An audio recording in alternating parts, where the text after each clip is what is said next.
ئەمەوێ لە شوێنی پێشانگاکەوە یەکێک لەو کۆمپانیانە وەربگرین کە بەشداریان کردو لە پێشانگاکە هەرچەندە پێشانگای بیانی وە لە دەرەوەی وڵاتەوە کۆمپانیایەکی زۆر بەشداریان کردو، بەڵام ئێمە کەسێکمان وەرگرتووە بەرهەمهێنەرێکمان وەرگرتووە کە لە ڕۆژهەڵاتی کوردستانەوە هاتووە. ڕەزا نەسڕوڵڵاهی خاوەن کارگەی بەرهەمهێنانی کەلوپەلی کارەبایی لەگەڵمان ئامادەیە لە شوێنی پێشانگاکەی هەولێر وسڵاو لێبێ. کاک ڕەزا، هەڵبەتە دکتۆر ڕەزا نەسڕوڵڵاهی، دکتۆر پێمان بڵێ ئەمڕۆ یەکەم ڕۆژی پێشانگاکە بوو، پێتان چۆن بوو؟ پێشانگاکەتان چۆن بینی؟ سلااوتان لەبێ زریان خان، ئینشەڵڵا هەر سلامەت بن، دەستان خۆش بێ. پیشانگاکە وەڵا ڕێژەیەکی زۆر بەشداربووی هەیە بە نیسبەتی ساڵانی پێشوو، تێدادێکی زۆردر بەشدار بوون لە پیشانگا. ئەوڕۆ ڕۆژی ئەوەڵ بوو بە نیسبەت قەرەباڵغا و چاوەڕوان دەکرێت لەوانەیە لە ڕۆژانی داهاتووە لەوەش قەرەباڵغتر بێ. زۆر شەریکەی باش هاتوون بەشداریان کردووە، بە تایبەت لە بەشی کارەباییات. باشە دکتۆر، ئێوە وەکو خۆتان ئامانجتان لە بەشداریکردن لەم پێشانگایە چی بوو؟ پێتان وایە کە لەم پێشانگایە ئەتوان چ دەستکەوتێکتان هەبێت؟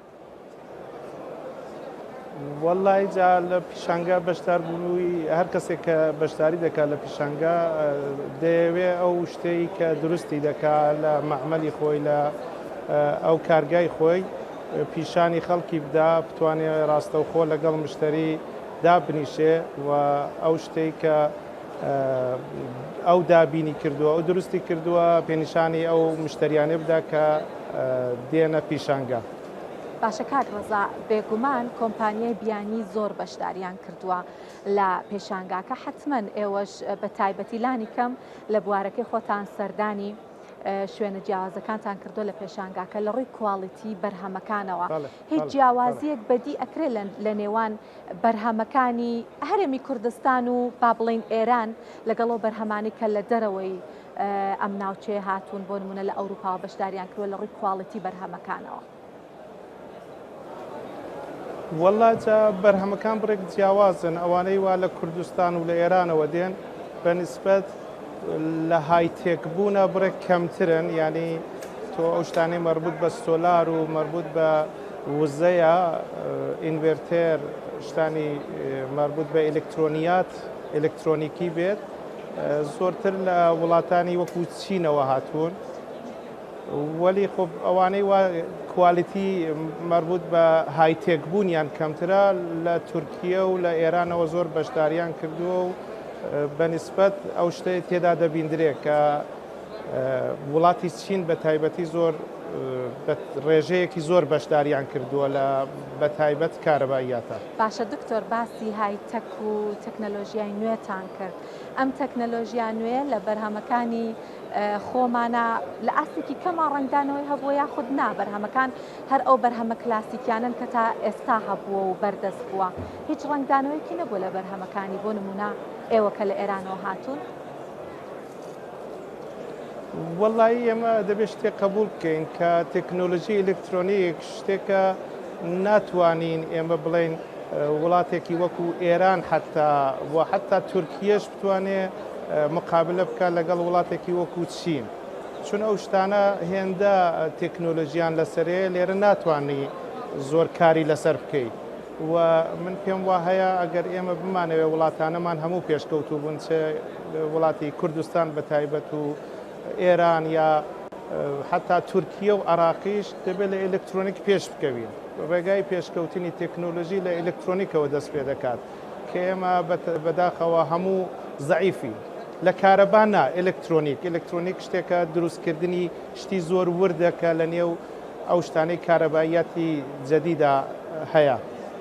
باشە دکتۆر، بازاڕی هەرێمی کوردستان چ توانستێکی هەیە یان بە دیاریکراوی بە باشتر بڵم چ پۆتەنشیەڵێکی هەیە بۆ بەرهەمەکانی ئێوە و کەسانی وەک ئێوە؟ مەبەستمەوەی چیتان هێنا، چی ئێوەی هێنا بۆ هەرێمی کوردستان بۆی کە بەرهەمەکانتان لێرە ساخت بکەنەوە؟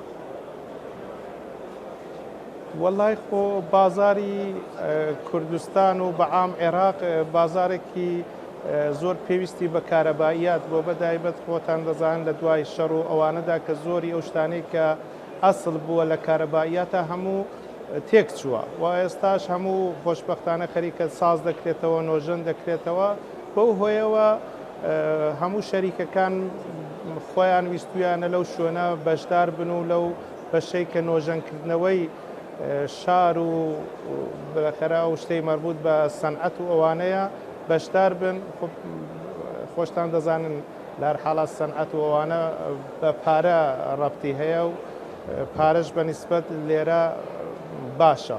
باشە دکتۆر ئەو بەرهەمانەکە لە ئێران دروست ئەکرێت بە هاوڵاتیانی ئێرانی ئەفرۆشرێت هەندێک جار گەرانتی ئەکرێت یا خزمەتگوزاری دوای فرۆشتنی هەیە.